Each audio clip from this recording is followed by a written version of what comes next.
Hello again, friend. Welcome back to part 2 of my chilling Mother's Day collaboration special.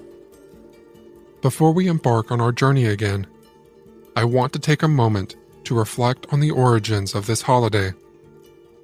To truly understand the history of Mother's Day, we must go back thousands of years to the ancient world. The earliest known celebrations of mothers and motherhood can be traced back to the annual spring festival in ancient Greece, honoring Rhea, the mother of gods. But it wasn't just the Greeks. The Romans also had a festival called Matronalia, where husbands and children would shower their wives and mothers with gifts and flowers. This tradition carried on for centuries, in various forms, eventually influencing a Christian holiday known as Mothering Sunday. Mothering Sunday was celebrated in Europe, particularly in the United Kingdom, on the fourth Sunday of Lent. This was a time when people would return to their mother church, the church where they were baptized and grew up attending. Families would reunite, and children would often bring gifts, such as flowers or small tokens, for their mothers. But what about modern Mother's Day? For that, we must turn to the early 20th century and the efforts of a woman named Anna Jarvis. Anna Jarvis was the daughter of Anne Reeves Jarvis, a social activist and community organizer who worked hard to improve the lives of women and families. After her mother's death in 1905, Anna sought to create a day that would honor the sacrifices mothers made for their children. In 1908, Anna held the first Mother's Day celebration at a Methodist church in Grafton, West Virginia. By 1912, she had successfully established the Mother's Day International Association and began campaigning to have Mother's Day recognized as an official holiday. Her hard work paid off, and on May 9, 1914, President Woodrow Wilson signed a proclamation designating the second Sunday in May as a national holiday to honor mothers. Mother's Day had officially become a part of American culture. Anna Jarvis envisioned Mother's Day as a time for families to come together and spend quality time with their mothers, writing heartfelt letters and expressing their love and gratitude. However, she became disillusioned with the commercialization of the holiday as it grew in popularity. Despite her disappointment, Mother's Day continued to spread across the globe, with countries adopting their own unique traditions and customs. So as we celebrate Mother's Day this year, let's remember its roots and honor the sacrifices of mothers everywhere, and take the time to truly appreciate the love and dedication they show us every day. Now, let's get into the adventure.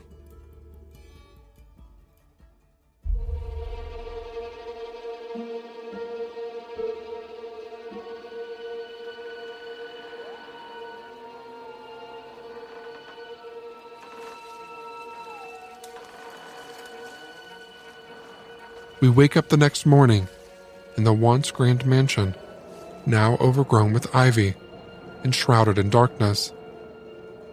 The broken windows and cracked walls whisper tales of long-forgotten family secrets. It's here that we meet Esther, who tells a shocking story from her podcast, Once Upon a Crime.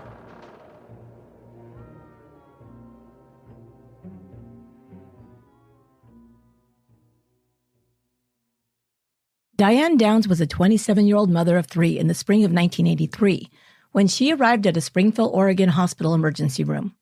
She screamed for help, saying a man had attempted to carjack her on a rural country road, and when she refused to give him her car, he shot her 3 children sleeping in the back seat. The horror of such a random act of violence against innocent children shocked the community and the police. But once suspicions were raised that their mother was the shooter, the question became why. What would cause a mother to murder her children? The answer was as cold-blooded as it was shocking.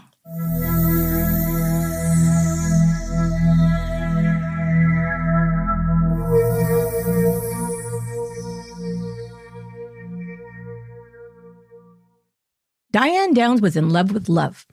Perhaps this was because, as she claimed, she was raised with a strict and controlling father who showed her little affection, and a passive mother who put her husband's needs before her children's.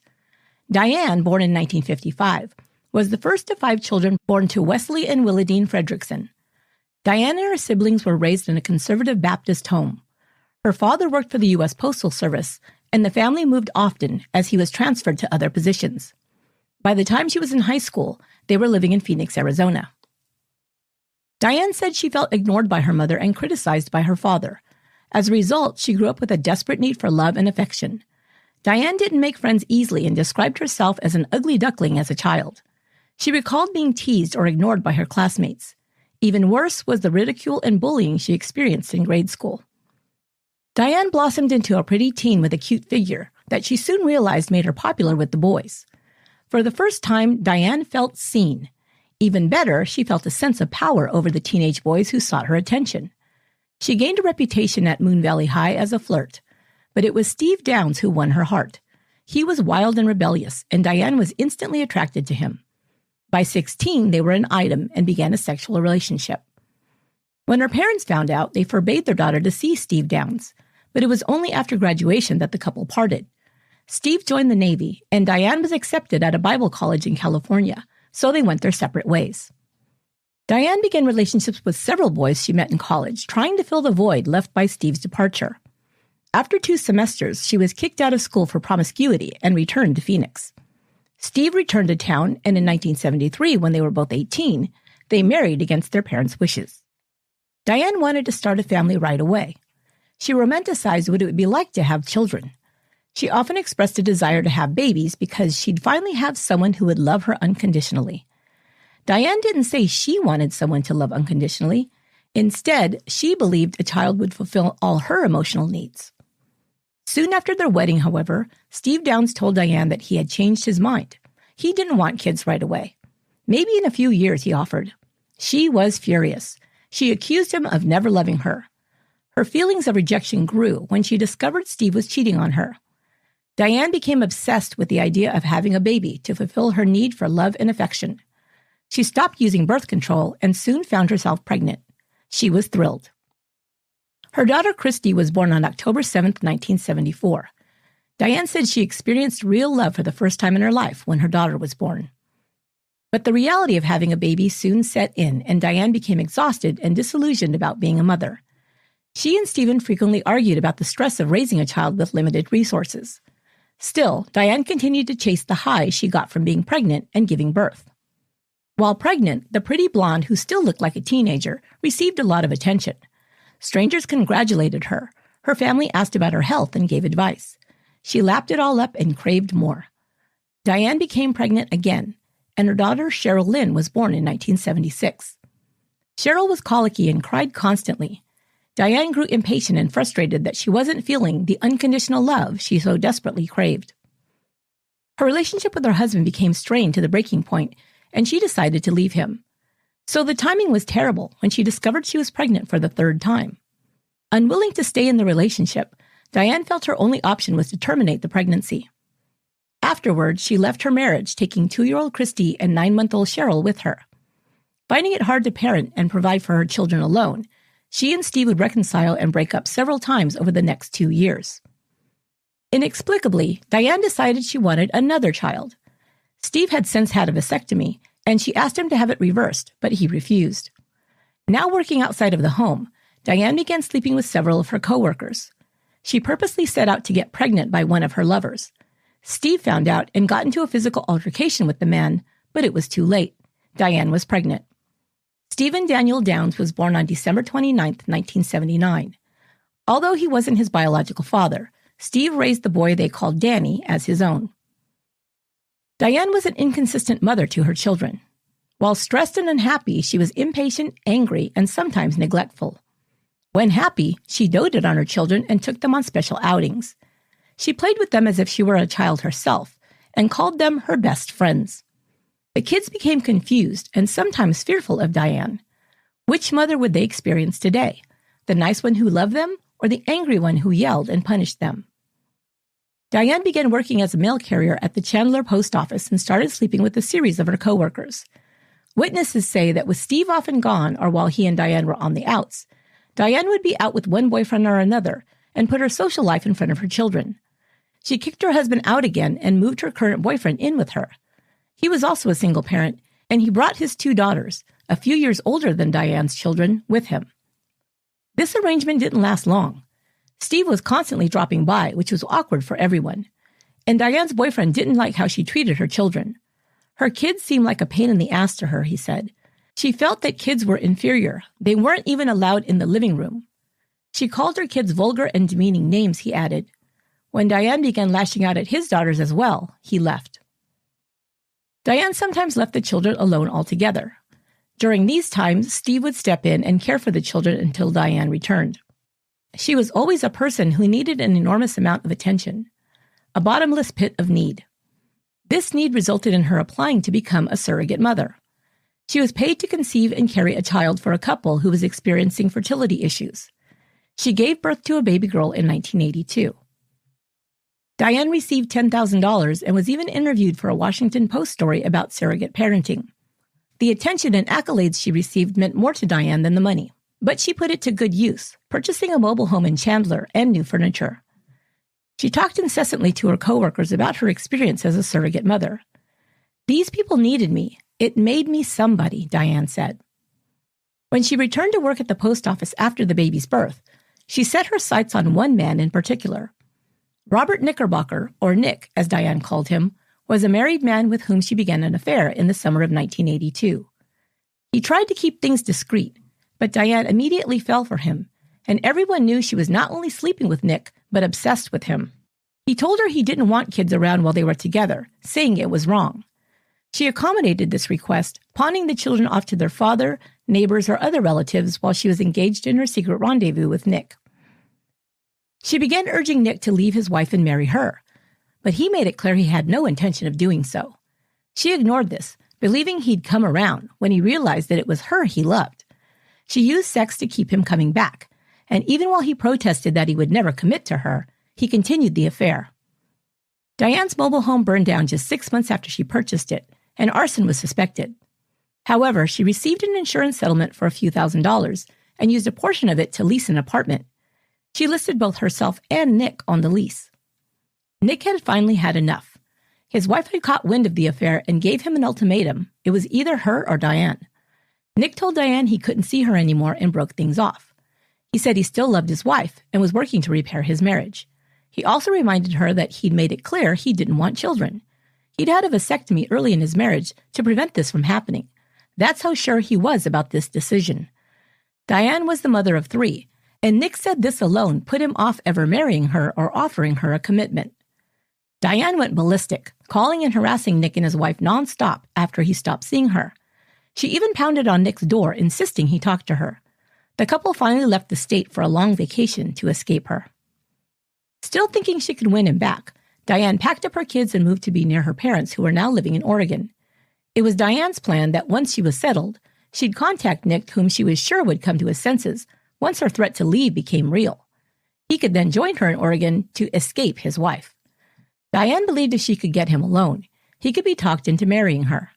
In April of 1983, she arrived in Springfield, Oregon with her 3 children.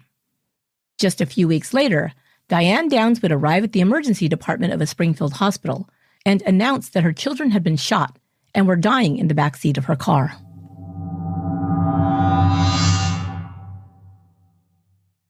Diane Downs called Robert Knickerbocker, the man she was obsessed with, once she arrived in Springfield, Oregon. She thought he'd miss her and want her back, but Nick told Diane it was over. He wasn't ever moving to Oregon to be with her, period. Not one to give up easily, Diane made one last effort to convince him. A week later, she returned to Arizona and surprised him at work. She made an excuse about needing to return a gold chain he'd given her. She launched into a speech about her love for him and all the plans she'd made for them to be together. I told her I wasn't going to Oregon, Nick told investigators later. I told her I just didn't want to be a daddy. Then he drove off in his mail truck. That was the last time he saw her. A few days later, on the evening of May 19, 1983, a small red sports car screeched to a halt at an emergency room entrance of the Mackenzie-Willamette Hospital in Springfield. Nurses came running and saw a young blonde woman standing outside of her car. "Someone just shot my kids," she told them. When they peered into the car, they saw two small bodies slumped in the back seat. As they rushed them to the trauma center, the woman called out, "Get Cheryl, she's on the floor, she hasn't moved at all." A nurse peered in and saw another small body, but this one was on the floor in the front seat, on the passenger side. The last child found was the most critically wounded. 2 bullet holes were found in 7-year-old Christy's back. Emergency room doctors worked frantically to clear her air passages and found blood clots blocking her throat. Her blood was already clotting, suggesting that her wounds had occurred some time ago. She was connected to a heart monitor, but a heartbeat could not be detected. The child was pronounced dead on arrival. The other 2 children were alive, but just barely. 8-year-old Christy had suffered 2 bullet wounds to the left side of her chest. One had exited her back, and one was still in her body. She registered no blood pressure, was quickly losing blood, and was on the verge of death. Her heart stopped as doctors worked to clear a blood clot from her lungs. They quickly shocked her heart and inserted a line to infuse more blood. Miraculously, her heart started to beat again, and she was rushed into surgery. The little blonde boy, Danny, was just a baby, just 3 years old. He was the only one of the children who was conscious when they arrived. He continued to cry softly as the doctors worked over him. They found a bullet hole a fraction of an inch from his spinal column. The bullet had been fired at close range. Their mother also had a wound. The nurse noticed a brightly colored beach towel wrapped around her arm from her elbow to her wrist. A bullet wound on the outside of her arm was almost halfway between the elbow and wrist. It was not life-threatening. It was cleaned, disinfected, and wrapped in a bandage.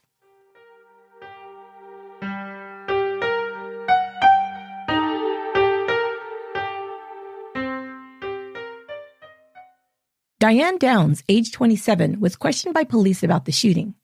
She said she'd been driving home from a friend's house with her 3 children, Christy, age 8, Cheryl, age 7, and Danny, age 3, around 9:30 p.m. She said she was driving on Old Mohawk Road because the children liked to take the scenic route. Old Mohawk Road was located in a rural area and saw little traffic, especially in the evenings. Diane said she came upon somebody standing in the middle of the road. He looked like he needed help, she said, so she stopped the car and got out, taking the keys with her. As he approached, he told Diane he wanted her car, and she'd refused. The man she described as a bushy-haired stranger leaned into her car and began shooting at her kids. She tried to pull him away, but he shot her in the arm. She pretended to throw her car keys into the brush on the side of the road, and when he ran to retrieve them, Diane said she jumped in the car and drove off as fast as she could go to get help. Detectives who interviewed the young mother first struck by her odd behavior. Her kids were in surgery fighting for their lives after being shot by a psychotic stranger multiple times. Yet Diane Downs remained calm, not crying, not screaming, or hysterical. She recounted events almost matter-of-factly, even smiling and giggling at times. Her story seemed implausible as well. They were sightseeing at 9:30 p.m.? In the dark? And why on earth would a woman with 3 small children not only pull over and stop for a male stranger, but also leave her car to approach him? It made no sense to them that an armed carjacker would shoot the children first, who were no threat to him, but didn't attempt to shoot Diane until she physically confronted him. Detectives watched as Diane was informed that her daughter Cheryl was dead. They saw almost no reaction from her at all upon hearing this news. She was then informed about the condition of her 2 other children. Doctors told her they were cautiously optimistic about Danny and explained the damage he'd suffered. "You mean it missed his heart?" Diane asked, sounding surprised. Christy was still in recovery after surgery when Diane turned to the doctor and said, "I know that Christy has suffered brain damage, and I don't want you to sustain her life." The doctor was outraged by her statement. That was very unusual, he said, and inappropriate. Tests had yet to show any brain damage. Christy would recover, but would have long-term issues with her ability to speak. She could not speak for several weeks due to her injuries, and doctors suspected the trauma she'd suffered from the violent crime exacerbated this condition. 3-year-old Danny survived his injuries, but was left paralyzed from the chest down and confined to a wheelchair the rest of his life. Investigators quickly determined that the forensic evidence did not match what Diane told them about the shooting. No other sightings of a bushy-haired stranger were found, even after an extensive search, nor were any footprints, tire tracks, or other evidence that suggested the presence of a second adult at the crime scene. More importantly, no blood spatter was found on the driver's side of the door, nor any gunpowder residue, which should have been detected if the stranger had shot the kids as Diane had described. The evidence all pointed to Diane Downs as the person who shot the children. They discovered that she'd lied when questioned about owning a gun, specifically a .22 caliber handgun, the type of weapon used in the shooting. Both her ex-husband Steve and her lover Nick told police that Diane did own a handgun. Nick told investigators he saw the .22 in the trunk of her car in the night before she left for Oregon. Investigators had found .22 caliber shell casings lying in blood in the back seat of her car. The gun was never found. However, investigators were able to match tool marks on the casings found at the crime scene with cartridges found in the Arizona home where Diane had lived. The matching tool marks proved to investigators that the bullets found in Arizona had been in the same weapon used to shoot the children. After an extensive investigation, Diane Downs was finally put on trial on May 10, 1984. She had been out on bail until February of 1984 when she was formally charged with 1 count of murder, 2 counts of attempted murder, and 2 counts of assault in the first degree and booked into jail. While free, Diane met another man, had a fling, and became pregnant. She was far along in her pregnancy when she would finally appear before a jury. Prosecutors were worried that jurors would have difficulty convicting a pregnant woman on the verge of giving birth. But the prosecutor's star witness sealed Diane's fate. Almost exactly 1 year after she was shot, Christy Downs, now 9 years old, took the stand to testify against her mother. Christy looked very small and frail for her age and still had trouble speaking.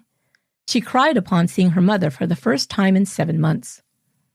Between tears, Christy told the packed but silent courtroom her recollections from the night of May 19, 1983, when her mother had stopped the car on a dark country road. She described how Diane exited the vehicle, walked to the back, and opened the trunk. There was no one else around.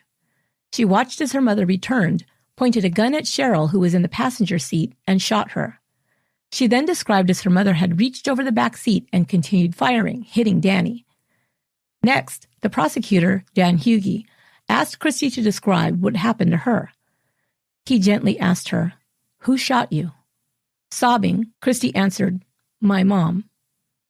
Diane took the stand in her own defense and recited virtually the same implausible series of events she described when first questioned. She said that after the shooting she had panicked and prayed for her children to live, as she drove as fast as possible to the hospital. If she'd been in such a panic, Hughey asked, how was the wound on her arm so carefully wrapped and neatly folded in a towel? Diane had no answer. He also confronted her about the timeline. It just didn't fly, he said. It had taken her 18 minutes to go 0.8 of a mile. Would a mother who was frantically trying to save her children drive so slowly? Again, she insisted she'd gone as fast as she could and didn't believe that this could be true. Witnesses, however, confirmed it, testifying that they saw the small red car being driven at such a slow rate that they remembered it clearly. Investigators read from Diane's diary, in which she'd written about Robert Knickerbocker, her affair with him, and her desperate need to win him at all costs. She penned letters never mailed to Nick, in which she promised that if he moved to Oregon and married her, her kids would, quote, not be a problem. They will not be in the way, end quote. Investigators also presented a psychological assessment that had been done when Diane applied to be a surrogate. The psychologist reported that Diane could shut her emotions down at will, like flicking off a light switch. He also diagnosed her with histrionic personality disorder, a personality disorder characterized by excessive attention-seeking, including inappropriately seductive behavior, and an excessive need for approval. People diagnosed as histrionic are described as lively, dramatic, and flirtatious, with exaggerated behavior and emotions, and who crave constant stimulation. One interesting observation: the term surrogate actually means substitute. Diane was an expert on substituting. She substituted the love she received from her children for the love she felt was missing in her marriage. She substituted the easy attention she received from men for the attention she thought she'd missed out on as a child. Finally, she attempted to substitute the lives of her children for the affection of one man. The jury returned its verdict on June 17, 1984. They found Diane Downs guilty of 1 count of murder, 2 counts of attempted murder in the first degree, and 2 counts of first-degree assault. Guilty on all charges. 10 days later, she gave birth to a baby girl who was placed for adoption after the biological father signed documents releasing his claim on the child. Diane was sentenced to life plus 50 years, with a 25 mandatory minimum sentence. The court rejected all of her appeals. It was determined by the parole board that her first eligibility to apply for release would not be until 2009. In 1987, Diane Downs scaled a prison fence and escaped. She was on the run for 10 days with the help of another prisoner's husband, whom she seduced and who'd agreed to provide her a hideout. She was caught, and 5 years were added to her sentence. The prosecutor, Fred Hughey, requested that Diane be sent to a more secure facility further away. He had good reason to fear another escape by Diane. Fred Hughey became fiercely protective of Diane's surviving children, Danny and Christy. With the consent of their father, Steve Downs, he and his wife adopted the children and were raising them just miles from the Oregon prison where Diane was incarcerated. His request was granted, and Diane was first sent across the country to New Jersey's Clinton Correctional Facility. She was later transferred to California and now serves her time in a California state women's prison. Diane Downs has gone before a parole board in 2010 and 2020 and was denied both times. She continues to claim she is innocent.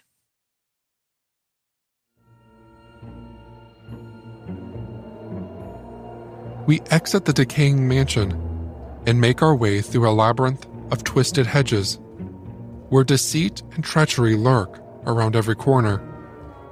At the heart of the maze, we meet Caitlin and Cassie, who share a hair-raising story from their podcast, PNW Haunts and Homicides.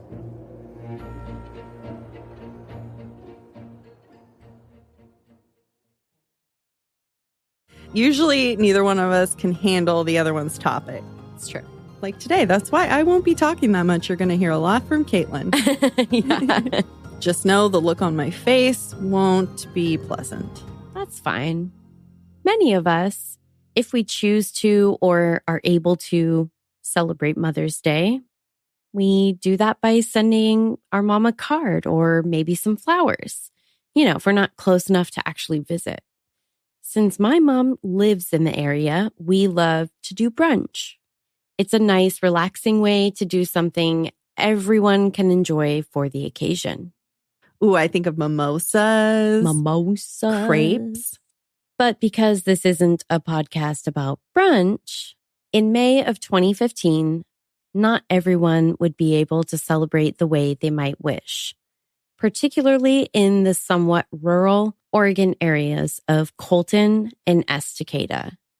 Joshua Lee Webb was 36 years old at the time, living in a pole barn on his parents' property where the Webb family home was, doing odd jobs in the small community of Colton. His parents, Tina Marie and David Webb, were aware of only some of his struggles. He had problems with his vision, and though he was considered kind of a weirdo around town. I'm a weirdo. Not this kind of weirdo. He was generally thought to be nonviolent. However, concerning his mental health issues that they were perhaps unaware of, at least in part, they would not remain hidden forever. Later, a number of bizarre accounts about his state of mind and behavior would come to light. Like that he thought his girlfriend was trying to inject him with something in an effort to kill him. Then there was the truly bizarre claim that Fox TV was trying to own him. What? I'm not exactly sure what that means. He also believed that something in the family home wasn't quite right. Him? He was said to believe that there was a recording device present, something like a black box in the garage, just capturing all of the day-to-day goings-on. That's like really extreme. Eventually, his physical appearance began to deteriorate, not the least of which he had some very unusual-looking eyes. Very unsettling.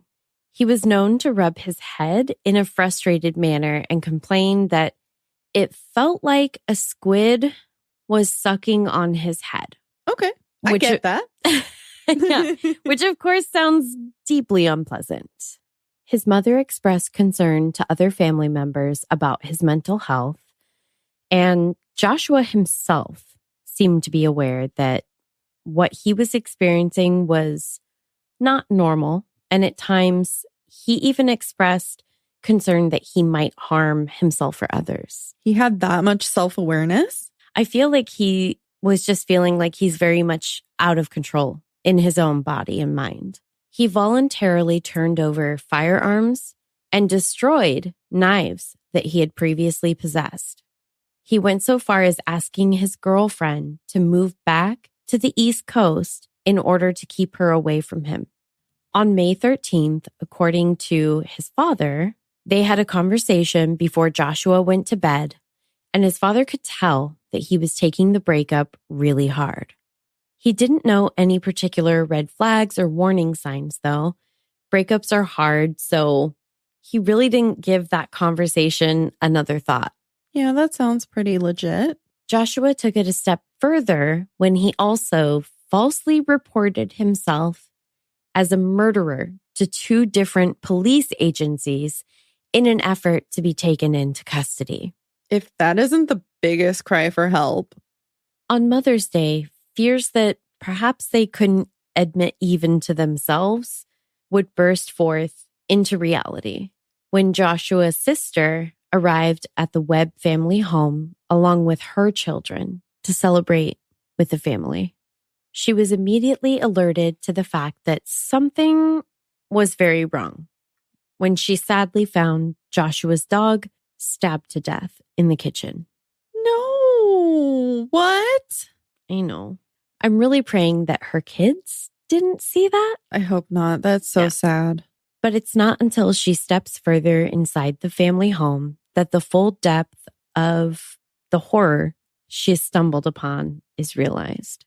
On Mother's Day, of all days, she would find her mother's decapitated body lying on the floor.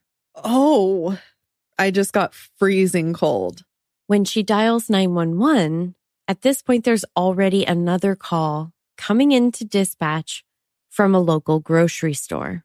The caller described a disheveled man entering the store wielding a bloody knife, and we are not talking about a butter knife. It was an 8-inch knife, so more like something you'd use to carve a turkey. But it gets worse. Witnesses would state that in his other hand appeared to be a severed human head. No, we're not in Sleepy Hollow. This is not a headless horseman situation. The man helped himself to a soda from the cooler, drinking it right then and there in front of the stunned employees at the store. He threatened one of the store clerks, gave chase, and then gruesomely began stabbing the man, Michael Wagner. The other employees immediately moved to subdue the attacker. They used duct tape to restrain the attacker before calling the police. I don't think most of you are likely having any trouble connecting the dots, but this was Joshua, who became completely catatonic at that point. He was taken to the hospital where he would remain in that state until a full 24 hours had passed. When he snapped back to reality, he said, "I had a nice nap," before providing a freely given confession to the horrific crimes of the previous day. This case did not go to a jury trial. It was pretty open and closed. He pleaded guilty by reason of insanity. His defense attorneys obviously wanted to see him sentenced to a mental institution rather than simply being incarcerated. 2 psychiatrists, one from each of the opposing legal teams, testified in his trial. They agreed that this was the correct course of action, as both confirmed a diagnosis of schizophrenia and psychosis. Joshua's father, David Webb, who hadn't been present at the time of his wife's murder, said, "My wife was wonderful.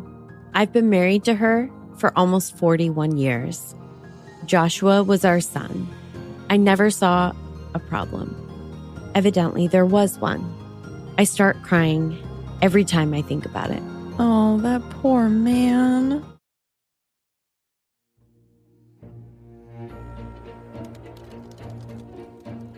As we emerge from the dark labyrinth, we find ourselves in a decrepit greenhouse where the wilted plants and shattered glass hint at a once thriving sanctuary of life. It's here that we meet Robin, who recounts a chilling tale from their podcast, The Trail Went Cold.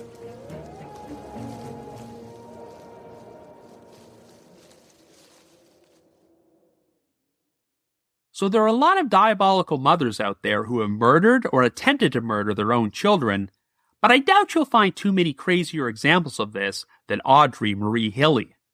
I first learned about this story in 1991 when Unsolved Mysteries put together a special episode titled Diabolical Minds, which attempted to perform an in-depth exploration into the mind of a psychopath. And even though the saga of Audrey Marie Hilley was technically not an unsolved mystery per se, I can see why they decided to put together a lengthy segment about her story since, well, it's batshit insane. Audrey Marie Hilley, who went by her middle name, lived in Anniston, Alabama with her husband Frank and their children Mike and Carol, and even though Frank had a good job and they seemed like an ideal family, there was something much darker beneath the surface. Marie frequently cheated on her husband and spent money excessively, so she eventually decided to utilize a popular practice for psychopaths who experience financial problems: take out an insurance policy on a loved one and kill them. In May of 1975, Frank passed away at the age of 45 after a lengthy illness, and the official cause of death was ruled to be infectious hepatitis. At the time, no one had any inkling that foul play had occurred, but it turned out that Marie had taken out a $31,000 insurance policy on her husband right before his illness started. And Marie blew through that money fairly quickly and reached the point where she was heavily in debt and receiving calls from creditors. Well, in 1979, history would seemingly repeat itself when Carol, who was 18 years old at this point, became seriously ill and displayed a number of the same symptoms her father had. While Carol attempted to recover, her mother secretly gave her injections which were supposed to alleviate her nausea, but it only seemed to make things worse, and Marie told Carol not to tell anyone about these shots. While all this was going on, Mike decided to confront Marie about her financial issues, and this took place right before he ate a breakfast his mother had cooked for him. Well, lo and behold, Mike soon found himself becoming very ill, though he did recover. The big turning point occurred when Marie was arrested for passing bad checks, and it turned out she was attempting to use them to pay the premiums on a $25,000 insurance policy she had secretly taken out on Carol years earlier. So let this be a lesson for stupid criminals. If you're planning to murder someone for insurance money, make sure you at least have enough money on hand to pay for the policy. By this point, Carol was recuperating in the hospital, and Marie's arrest generated enough suspicion that physicians decided to perform new tests on Carol and discovered that she had a high level of arsenic in her system, which were the result of Marie's secret injections. Following this revelation, the authorities decided to exhume Frank's body, and sure enough, a new autopsy would uncover lethal traces of arsenic in his system. It now seemed obvious that Marie had poisoned her own husband and daughter in an attempt to collect on their insurance policies, and had likely poisoned Mike when she fed him breakfast. What's ironic is that Marie was described as being very kind and loving towards Frank and Carol while she was caring for them during their illnesses, even though she was the direct cause of said illnesses. Anyway, Marie was first arrested for the attempted murder of Carol before she was released on bail, and in January of 1980, she was finally indicted for Frank's murder. If things had ended there, this already would have been a crazy story, but the next development would send things into cuckoo for Cocoa Puffs territory. While she was out on bail, Marie fled to Florida and started a new life under the name Robbie Hannon. She soon became involved in a relationship with a man named John Holman, and got married to him, but in the summer of 1982, Marie told John that she had to go back to her home state of Texas in order to seek treatment for an illness. Well, months later, John was taken by complete surprise when Robbie Hannon's twin sister Terry suddenly showed up at his door to inform him that Robbie had succumbed to her illness. No, you heard that right. Marie had actually gone to the trouble of changing her hair and losing some weight, and was now posing as her alter ego's non-existent twin sister. There are only 3 letters one can use to adequately describe this situation, and they are W, T, and F. Anyway, the facade eventually came tumbling down, and once the authorities learned that Robbie/Terry was actually Marie Hilly, she was finally captured and convicted on the charges of murder and attempted murder, and received sentences of life imprisonment plus 20 years. In February of 1987, Marie was granted a 3-day furlough from prison in order to visit John, who remarkably had still decided to stay married to her. But she used this opportunity to attempt an escape and spent the next few days hiding out in the woods.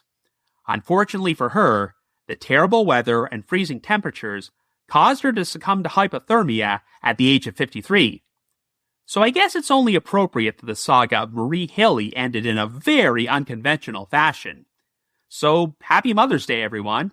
And if any of you out there have mothers who have been giving you secret injections and asking you not to tell anyone, run.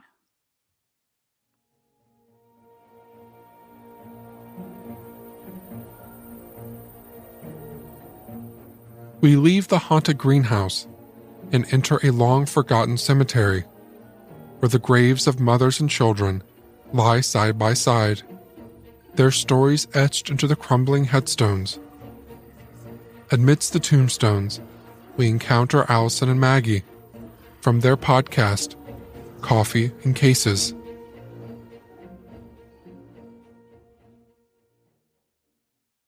The Christmas tree lights were gleaming, and they were illuminating the wrapped gifts sitting in the corner of the room in 23-year-old Stanley Anita Moore's home at 2249 Lafayette Street in Denver, Colorado, during the early morning hours of Monday, December 13th, 1971.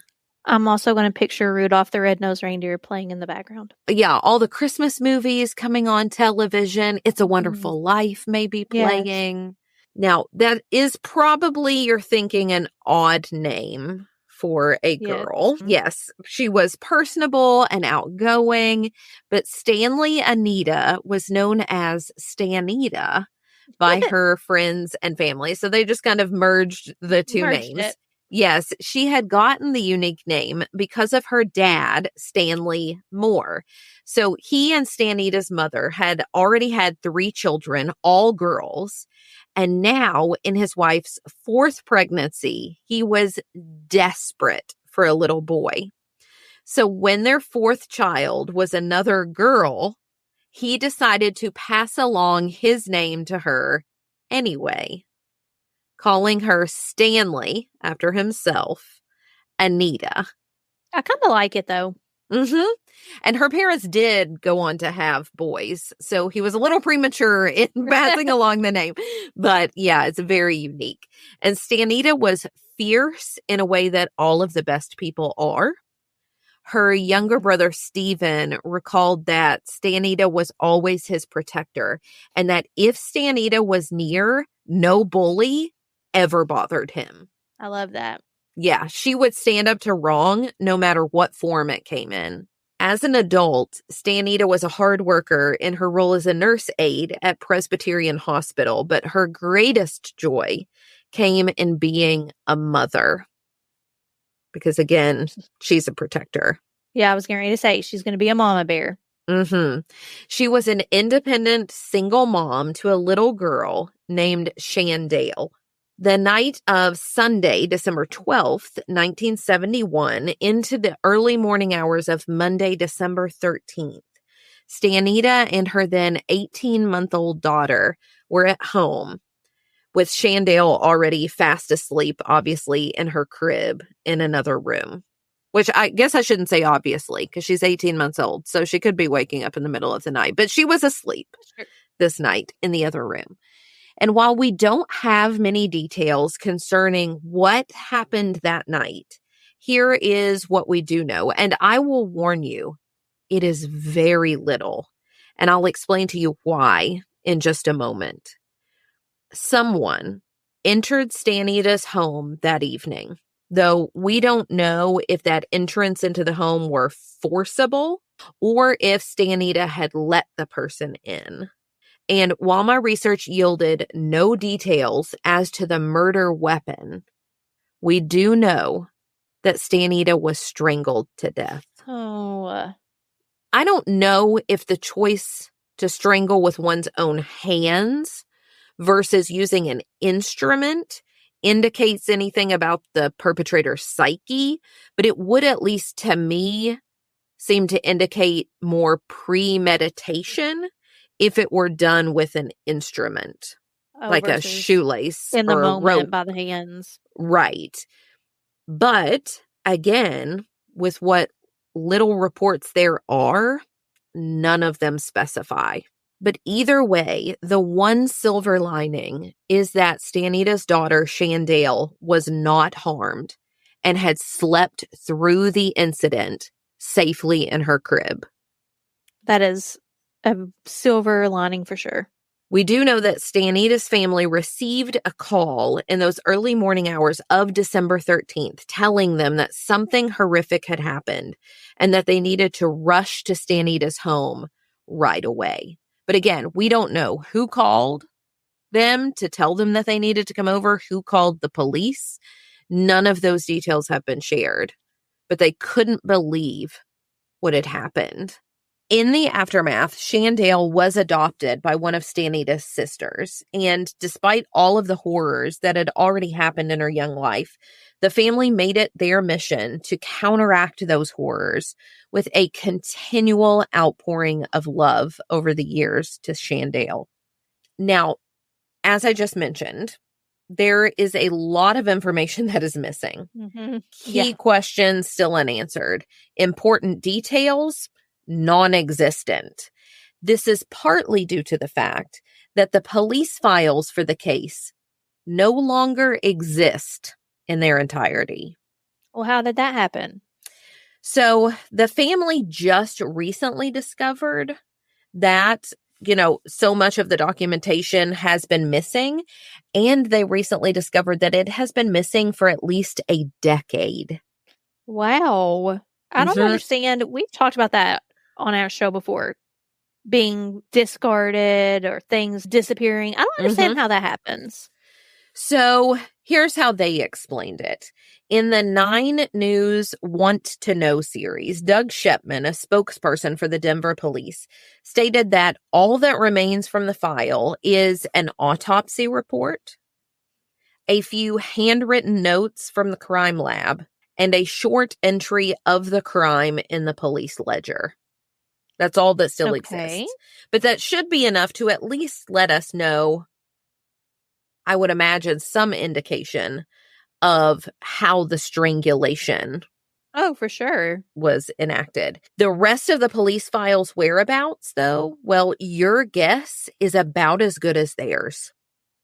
According to Kevin Vaughn's article for 9 News that was published on February 24th, 2023, Stanita's sister was told in a discussion with detectives that the files had been destroyed in a fire at the police station years prior.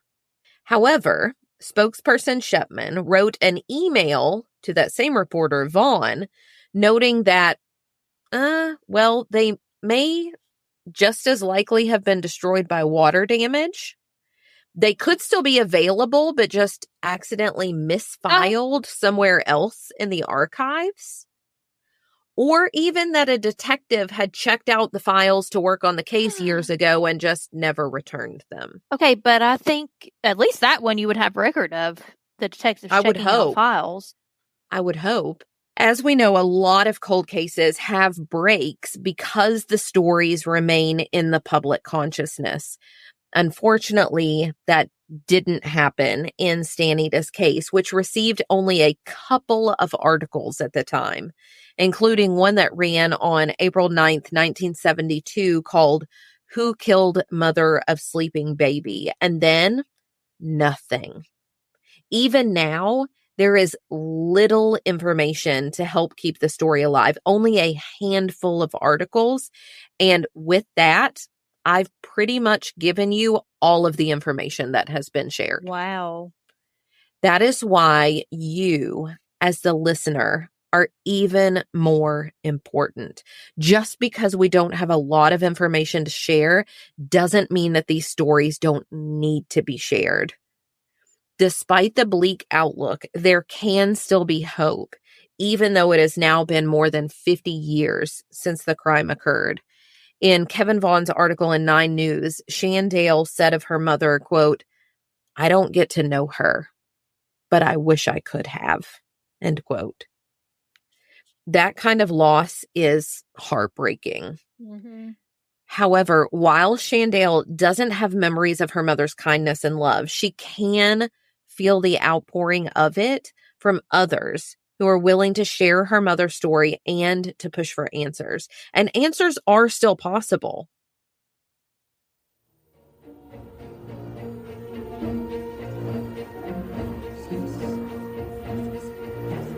As we wander deeper into the graveyard, we come across Nina, who tells a tale from her podcast, Already Gone.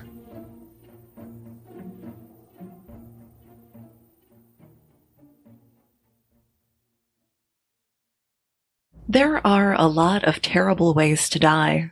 Cancer, drowning, and Alzheimer's-related illness. But for me, the worst way to go is being burned alive. David Cole and Timothy Fowler were close friends from Deerfield, a small town in Lenawee County, Michigan. Deerfield is a very small town, and it's located about 60 miles southwest of the city of Detroit. In the spring of 1982, David and Tim were nearing the conclusion of their sophomore year of high school. The two spent a lot of time together, and they loved working on cars. Their dream was to open an auto shop after high school, a place where they could earn money doing what they loved. Their families described the boys as good kids who stayed out of trouble. Saturday, May 8th, 1982, the day before Mother's Day. David's mom and stepdad are off to West Virginia. They're visiting relatives. David invited Tim over to spend the night at his parents' farmhouse just a few miles outside of Deerfield. But both David and Tim's parents were reluctant to allow a friend to stay over because of the lack of parental supervision. However, the boys were persistent, and their parents gave in. Tim went to David's farmhouse for the night. But on Mother's Day, May 9th, at approximately 12:45 a.m., firefighters are called to the farmhouse. When they arrive, the wooden structure is engulfed in flames. When the fire is extinguished and the smoke clears, a horrifying discovery is made. The bodies of David and Tim are found on the first floor, locked inside of a windowless bathroom. The boys were still dressed in street clothes, leading investigators to believe that they were awake when the fire started. Evidence at the scene made it look like a person or persons came to the home and forced the boys into the bathroom, locking the door from the outside, trapping them in a small, windowless room. This person or persons then poured gasoline on the floor of the home and lit a match. The gasoline appeared to have come from a can that was usually kept out in the barn. During their investigation, officers found the nearly destroyed can in the remnants of the fire, along with the bodies of Tim and David. A 1983 story in the Citizen Patriot newspaper reported that gasoline was poured in front of the door and ignited, but more recent stories claim that the fire started in the kitchen, which was adjacent to the bathroom. The farmhouse where the boys lived and died was older, made mostly of wood, and the first-floor bathroom was part of an addition to the home. Thus, the lack of windows and the strange door setup where it locked from the outside. When the bodies of the boys were recovered, investigators learned that one of the boys had lowered himself into the bathtub, filling it with water in an attempt to survive the blaze. The fiberglass tub melted around him, leaving investigators with a chilling tableau. When I initially covered this horrific double murder on the podcast in April of 2019, it's episode 114 if you're interested in an in-depth look at the case, I spoke with Kim Spencer, the younger sister of Timothy Fowler. She believes that locals committed the murders. Perhaps kids from a neighboring high school were involved. But back in 1982, at the time of the blaze, police interviewed teenagers from the nearby town of Petersburg, but the interviews did not move the case forward. Detective Kevin Greca of Lenawee County Sheriff's Department is the investigator in charge of this case, and he told the press that he developed various scenarios leading to the fiery death of the boys. But these scenarios generally come back to a disagreement over a girl or a dispute over drugs. Tim's sister said that he was not a drug user, but it's possible that he and David were targeted to send a message to someone else. Listeners, it's my understanding that some of the people police looked at in this case have since passed away, and that another potential suspect is in prison on charges unrelated to the Mother's Day murders. Police believe that even today there are people in the area with knowledge of who started the fire that led to the deaths of 2 children. With the right information, Detective Greca is confident that this case is solvable. If you have information about the Mother's Day murders, contact Detective Greca at the Lenawee County Sheriff's Office. He can be reached at 517-264-5364.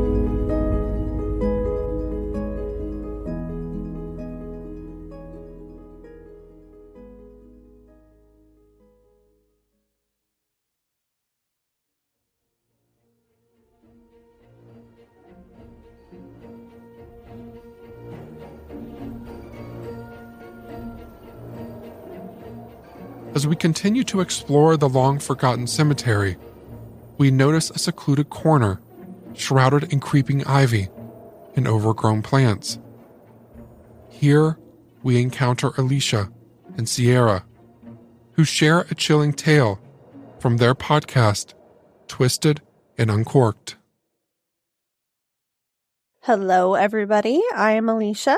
And I am Sierra. And we have a story for you. In honor of this Mother's Day episode, we will be telling you about Ma Barker. She was the matriarch of the Barker Carpi gang that operated during the 1900s in Chicago.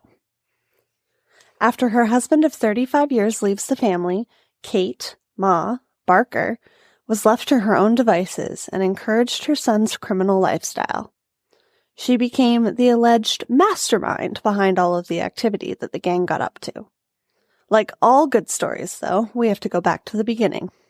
Kate Barker was actually born Arizona Donnie Clark on October 8th, 1873, in Ash Grove, Missouri.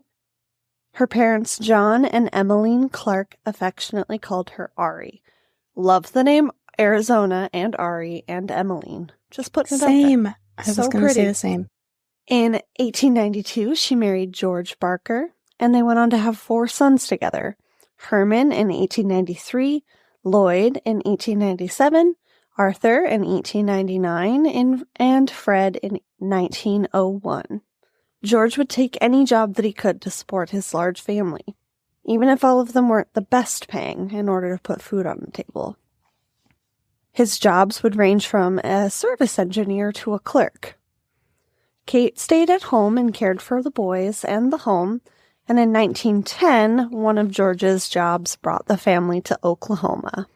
Hopefully it was better paying.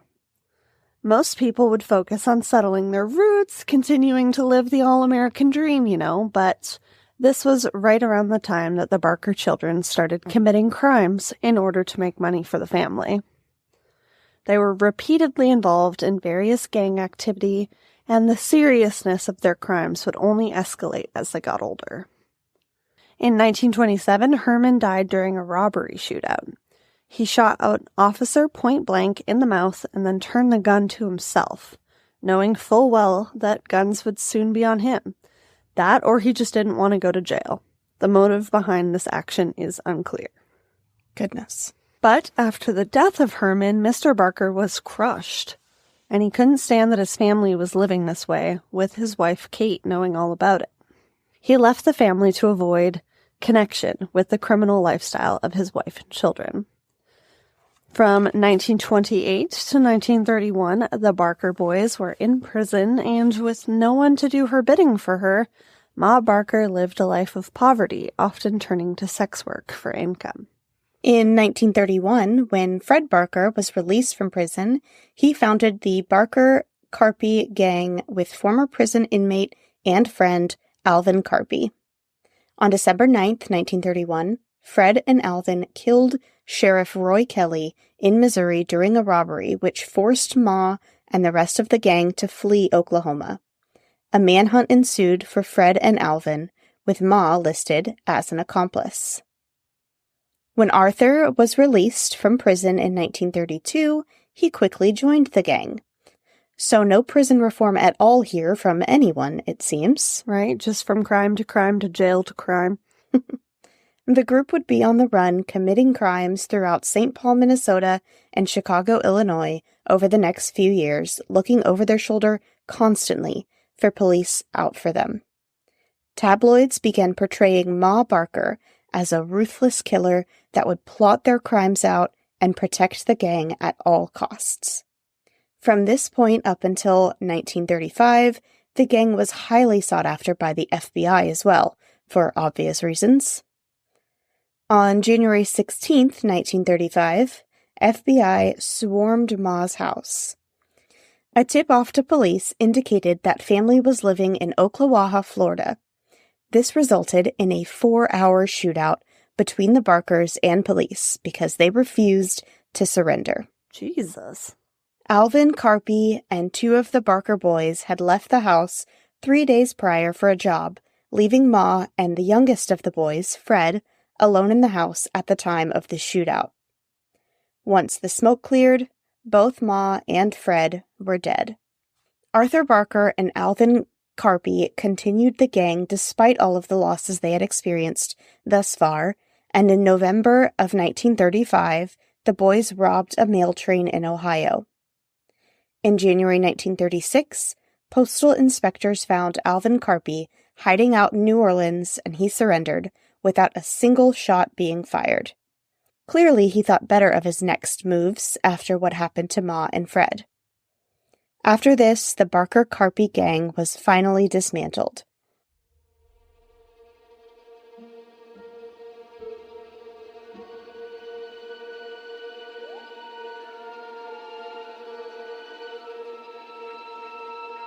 Finally, in the shadows of an ancient crypt, we meet Josh.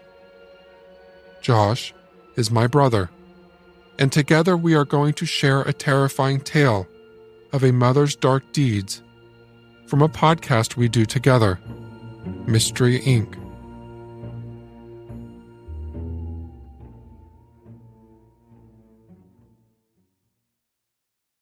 Well, Shane, we have a story about a mother who gave birth to a legend, yet treated her like a machine, programming her daughter to work herself into an early grave.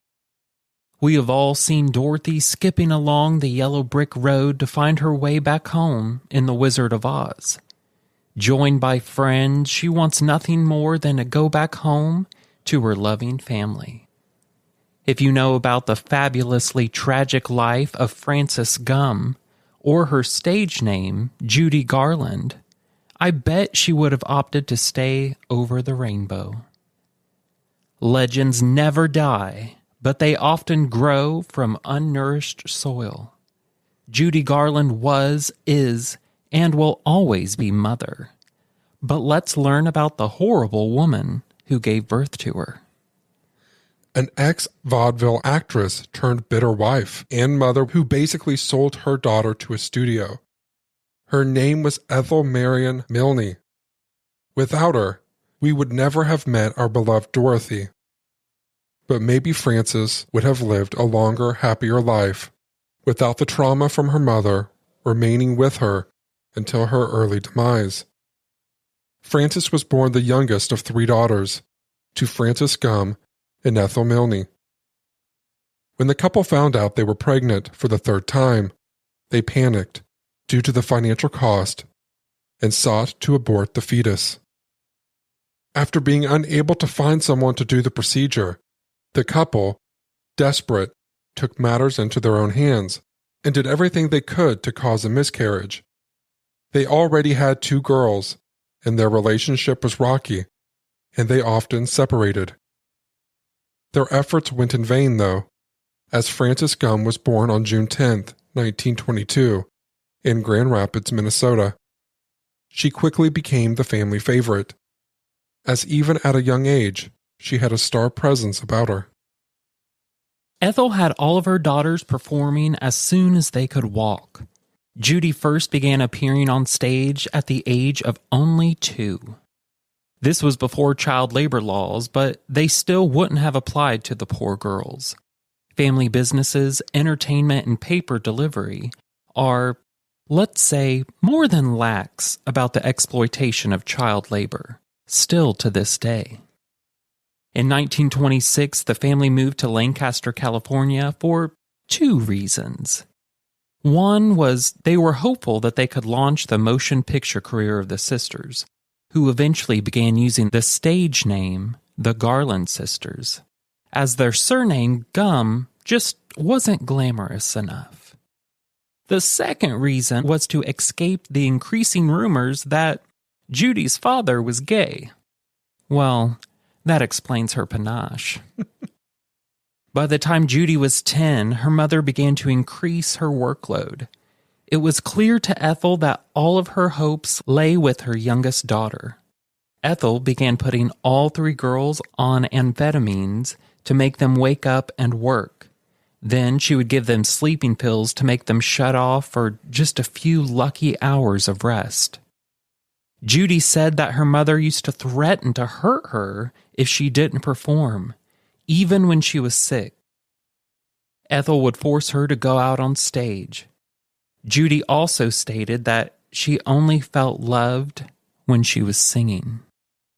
In 1935, Judy's father, Francis, fell ill due to meningitis and died in the hospital, leaving the girls alone with the will of their horrible mother. That made Ethel increase her efforts to push her girls to stardom even more. When she began forcing Judy to audition, studio executives were extremely critical of her physical appearance, and Ethel started forcing their wishes upon her daughter. They made her stick to a strict diet and weight loss pills to prevent her from gaining any weight. You know, in The Wizard of Oz, she has little inserts in her nose to give it a better shape. Eventually, she would be put on a diet of black coffee, chicken broth, and cigarettes, all with her mother's approval. By the time Judy graced our screens as the girl in the ruby slippers, she had already appeared in several films. But Oz is what launched her into fame. For a mother living vicariously through her daughter, it would have been wonderful. Ethel didn't care about her daughter at all, only keeping her new feeling of finally having fame. Poor Judy was in constant search for plain human kindness. By 1941, she had married her first husband and quickly became pregnant. Judy was ecstatic about it and grateful for the opportunity to have someone to love and to love her unconditionally. Sadly, though, studio executives didn't think being pregnant suited their carefully crafted image of the beautiful virgin that was in Judy, and told her mother to convince her to abort it.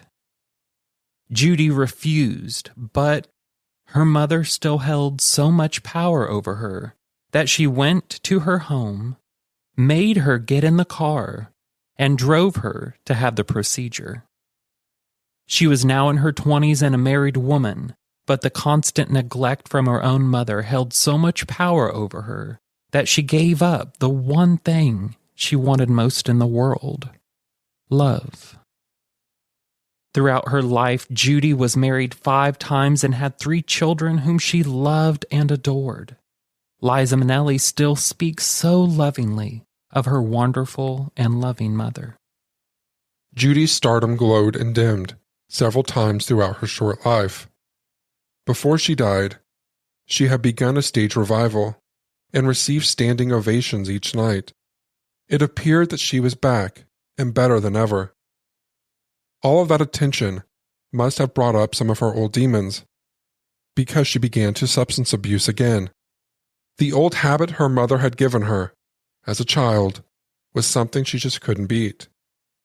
And on June 22nd, 1969, Judy Garland was found dead of an overdose in the bathroom of her rented home in London. Succumbed to the addiction that her mother had given her. Her body had been worn out from the brutal conditions that Judy had grown accustomed to from the age of 2. Ethel Marion Milne died 16 years before her daughter in 1953. She was living alone and working in the office of a factory. Her body was found in the parking garage by a fellow employee.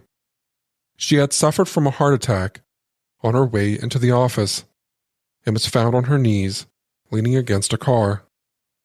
Ethel had let a studio basically have all ownership of her daughter, from appearance to when she could have a child.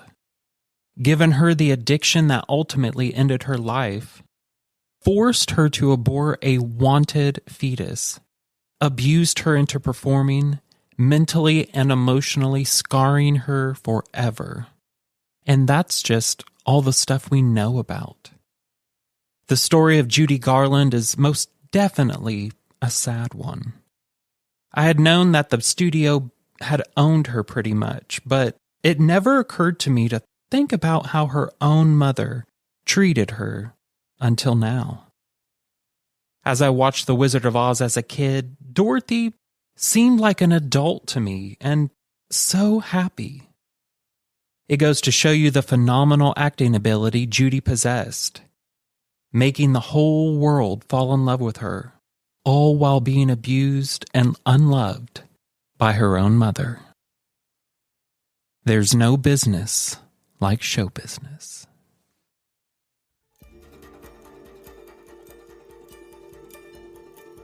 Our journey through the hidden recesses of motherhood comes to an end, leaving us with haunting memories and chilling tales.